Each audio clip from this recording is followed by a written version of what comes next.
नमस्कार दोस्तों, एक बार फिर से अपने YouTube channel physical education by Nagendra Yadav में स्वागत है। और यह स्पोर्ट्स मैनेजमेंट का पार्ट 4 वीडियो लेकर आया हूं। इससे पहले मैं 3 वीडियो और अच्छी वीडियो बना चुका हूं जो आप लोग के लिए बहुत बेनिफिशियरी होगी।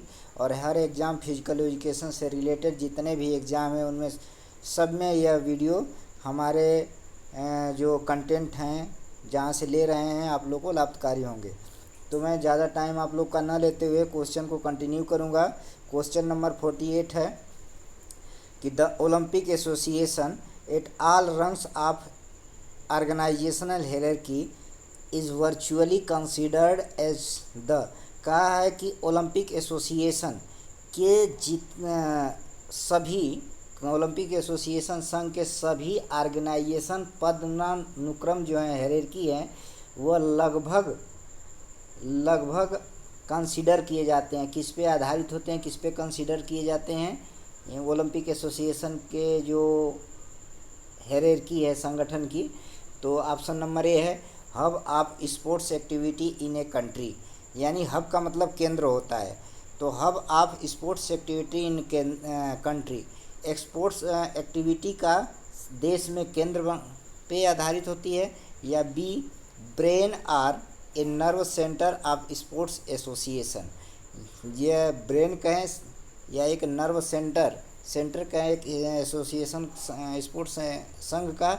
और सी है torch bearer to the global sports philosophy, यानी कि खेल दर्शन का व्यापक टार्च बियरर। और डी है conduit for values of sports or game. Conduit का मतलब होता है वाहक, यानी कि conduit for values of sports and game और स्पोर्ट्स के महत्वों का वाहक। तो इसमें ऑप्शन नंबर बी सही है, ब्रेन या ए nerve centre of sports association. Question number 49 है कि in management nuances sports authority of India is in, यानी कहा है कि प्रबंधन के भेद में sports authority of India Sai एक है। क्या है? पब्लिक इंस्टीट्यूशन है। Option number a public institution है, बी गवर्नमेंट ऑर्गेनाइजेशन है, या वॉलेंट्री ऐच्छिक बॉडी है, या स्पोर्ट्स एसोसिएशन है।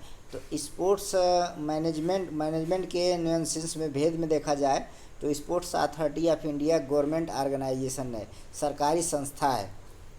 क्वेश्चन नंबर 50 है ऑफ द मेनी एट्रीब्यूट्स ये फॉर्मल ऑर्गेनाइजेशन है the one it does not generally have to. कहा है कि of the many attributes formal organisation है, यानी कि जो औपचारिक संगठन होते हैं, फॉर्मल औपचारिक संगठन होता है, वह अधिक से अधिक विशेषताओं को रखता है। सामान्य रूप से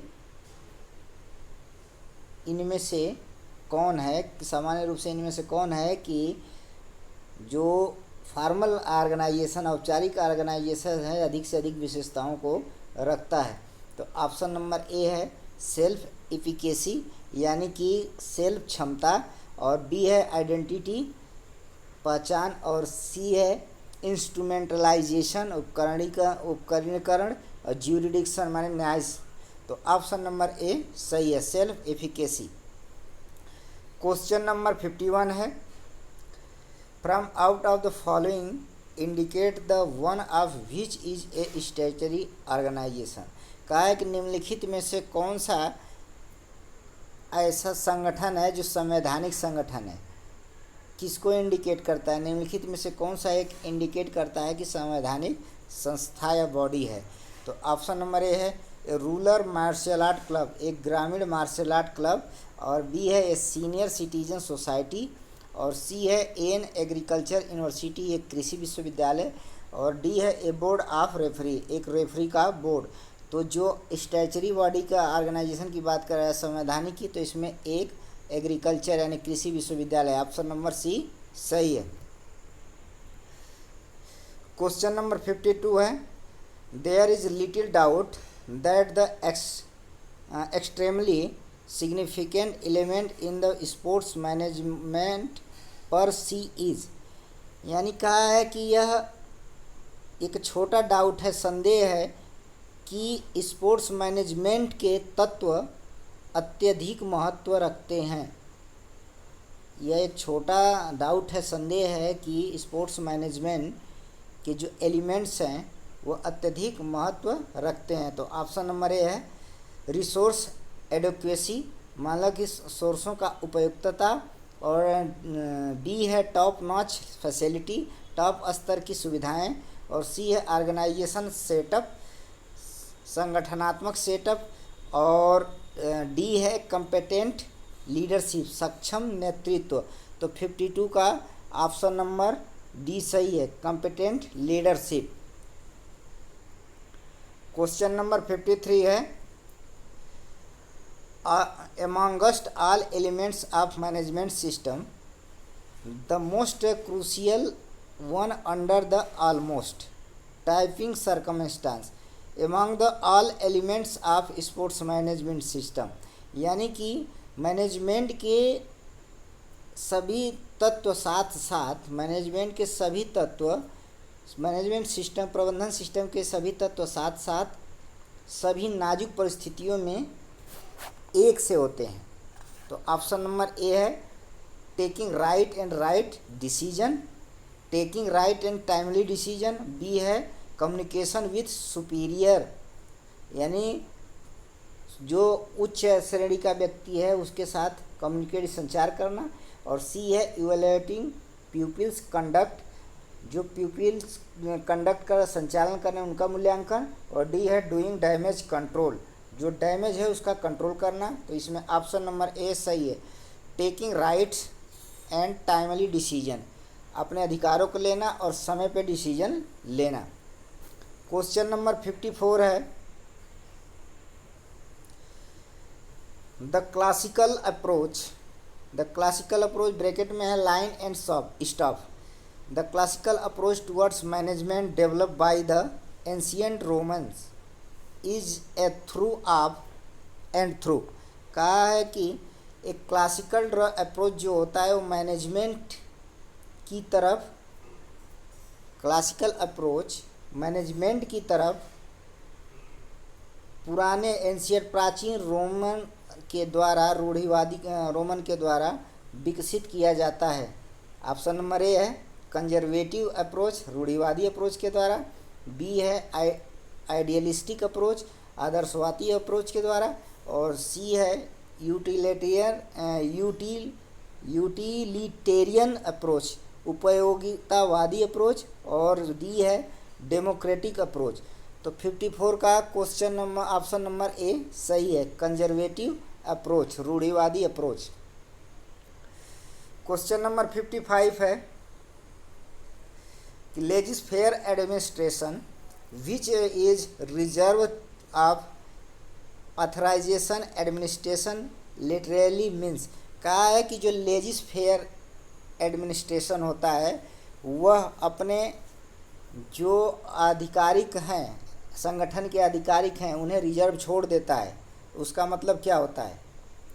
तो बता दें कि जो प्रशासन होता है एक ऑटोक्रेटिक होता है, एक डेमोक्रेटिक, एक लेजिस्लेटिव। ऑटोक्रेटिक जो प्रशासन होता है उसे तानाशाह बोलते हैं, और उसमें जो प्रशासक कहता है उसकी बात को मानना होता है और वो अपनी बात को मनाता है, वही सुपीरियर होता है।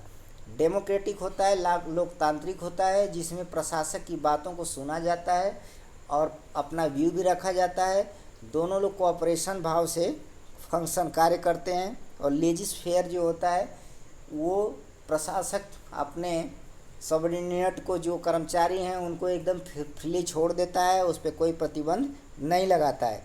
तो ऑप्शन नंबर इसमें ए है फ्री फॉर ऑल, अब बी है डू एज योर विश, जैसा आपका मन है वैसे करें, सी है लेट एलोन, अकेला छोड़ दें, और रूल ऑफ द लॉ, जो नियम है उसका।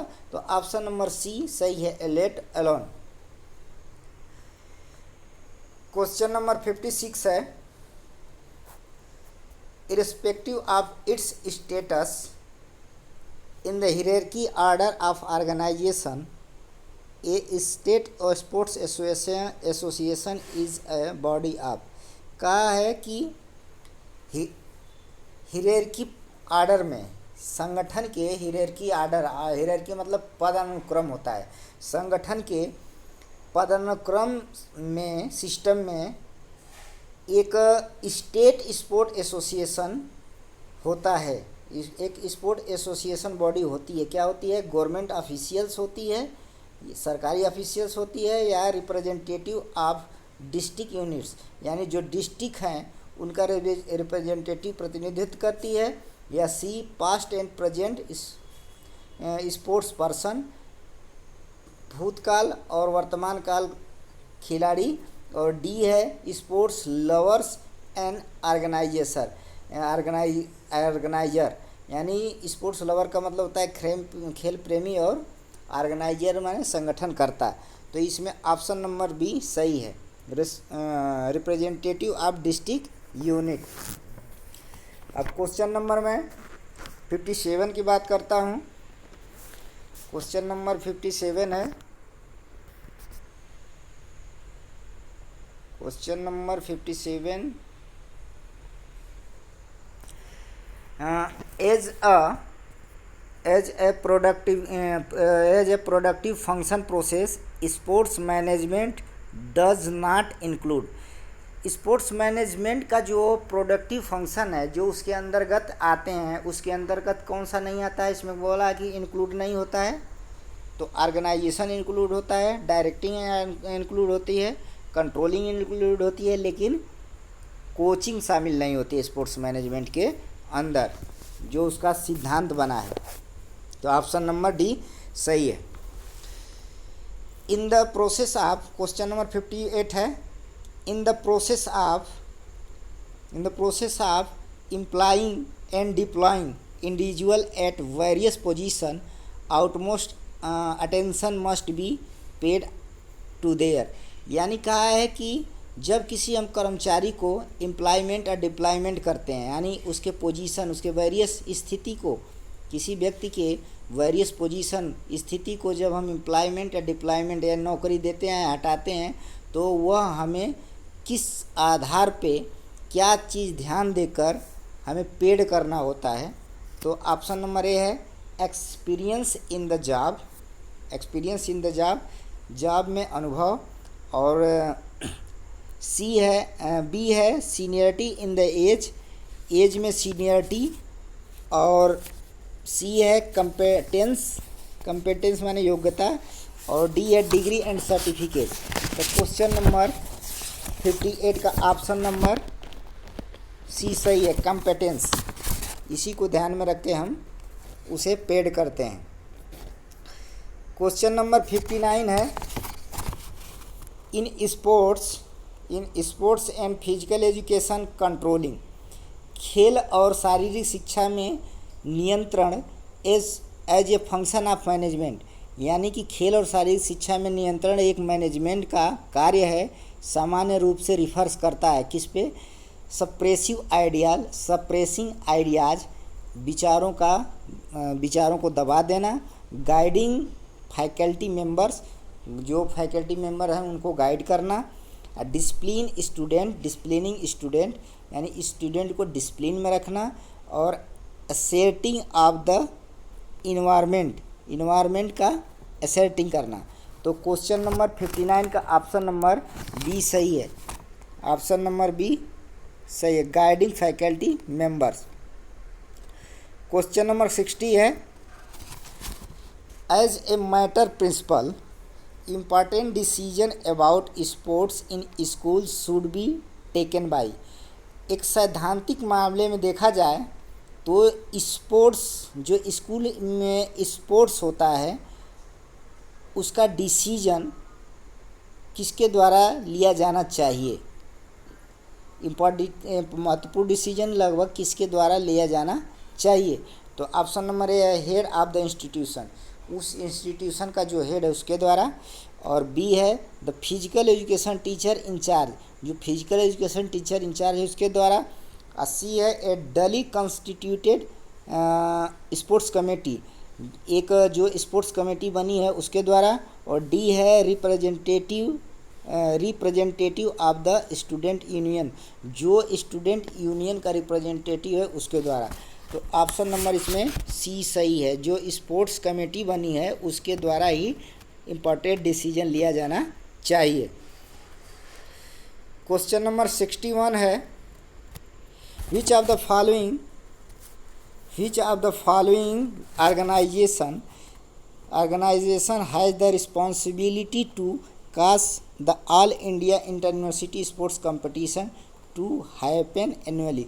यानी कहा है कि निम्नलिखित में से कौन सा ऑर्गेनाइजेशन संगठन है जो ईयरली वार्षिक कंपटीशन यूनिवर्सिटी के, ऑल इंडिया यूनिवर्सिटी का वार्षिक कंपटीशन की रिस्पॉन्सिबिलिटी लेता है। निम्नलिखित में से कौन सा ऑर्गेनाइजेशन है जो ऑल इंडिया यूनिवर्सिटी कंपटीशन का वार्षिक रिस्पॉन्सिबिलिटी लेता है? तो ऑप्शन नंबर ए है sports wing of association of Indian universities, B है university grants commission through various universities, और सी है sports authority of India through the network of its centres, और डी है national institute of sports Patiala and its regional centre, और इसके regional centre.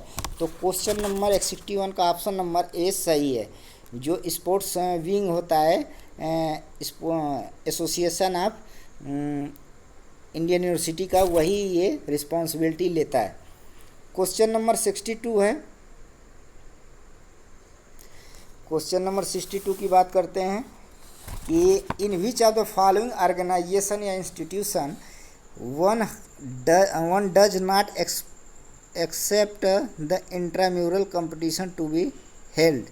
यानी कहा है कि निम्नलिखित में से कौन सा इंस्टीट्यूशन या ऑर्गेनाइजेशन है जो इनको छोड़कर इंट्राम्यूरल कंपटीशन हेल्ड नहीं करता है, नहीं कराता है? तो ऑप्शन नंबर ए है एन एजुकेशनल इंस्टीट्यूशन, एक शैक्षणिक संस्था, और बी है एन इंडस्ट्रियल बिजनेस इस्टेब्लिशमेंट, जो औद्योगिक और व्यापारिक इस्टेब्लिशमेंट है, और सी है ए टेम्पल चर्च या मॉस्क, और डी है ए जिम खाना क्लब। तो ऑप्शन नंबर सी सही है। टेम्पल और चर्च की जो बात करते हैं वही इंट्राम्यूरल कंपटीशन नहीं कराता है। क्वेश्चन नंबर 63 है कि as a matter of principles the existence of institutionalised sports in society depend squarely on some form. कहा है कि एक सैद्धांतिक मैटर के आधार पे देखा जाए तो जो समाज में खेल संस्थाएं एग्जिस्ट करती हैं, खेल संस्थाएं हैं, वह स्क्वायरली रूप से किस फॉर्म में, लगभग किस फॉर्म में आधारित होती हैं, किस फॉर्म में आधारित होती हैं? तो ऑप्शन नंबर ए है फिटनेस डेवलपमेंट, और बी है स्किल ट्रेनिंग, सी है इंस्ट्रक्शनल प्रोग्राम, और डी है कंपटीशन सिस्टम, प्रतियोगिता सिस्टम। तो क्वेश्चन नंबर 63 का ऑप्शन नंबर डी सही है, प्रतियोगिता सिस्टम पे आधारित होती हैं। इस वीडियो का लास्ट क्वेश्चन है question number 64। Organisation of intramural and extramural programme in school require outmost consideration of. यानी कहा है कि इंट्राम्यूरल और एक्स्ट्राम्यूरल जो प्रोग्राम होता है उसका ऑर्गेनाइजेशन स्कूल में किसकी ज़रूरत ज़्यादा होती है, क्या आउटमोस्ट क्या कंसीडर किया जाता है जब कोई इंट्राम्यूरल या एक्स्ट्राम्यूरल किसी स्कूल में ऑर्गेनाइज किया जाता है, तो उसको क्या रिक्वायर की ज़रूरत होती है सबसे ज़्यादा? तो option number A facilities and equipment, सुविधा और उपकरण, बी है ability and skill of all participants, जो पार्टिसिपेंट्स हैं सभी उनकी स्किल और क्षमता, और C availability of trained teachers to act as officials, यानी कि जो ऑफिशियल की तरह एक्ट करें वैसे ट्रेंड टीचर की उपलब्धता, और डी है directive of the superior administrative officer. तो इसमें क्वेश्चन नंबर 64 का option number B option number B सही है, ability and skill of all participant, सभी पार्टिसिपेंट की क्षमता और स्किल। तो इस प्रकार मैं आज पार्ट 4 वीडियो को कवर किया हूँ, और वीडियो को अपने दोस्तों को ज़्यादा से ज़्यादा शेयर करिए, लाइक करिए, सब्सक्राइब करिए। Thanks for watching my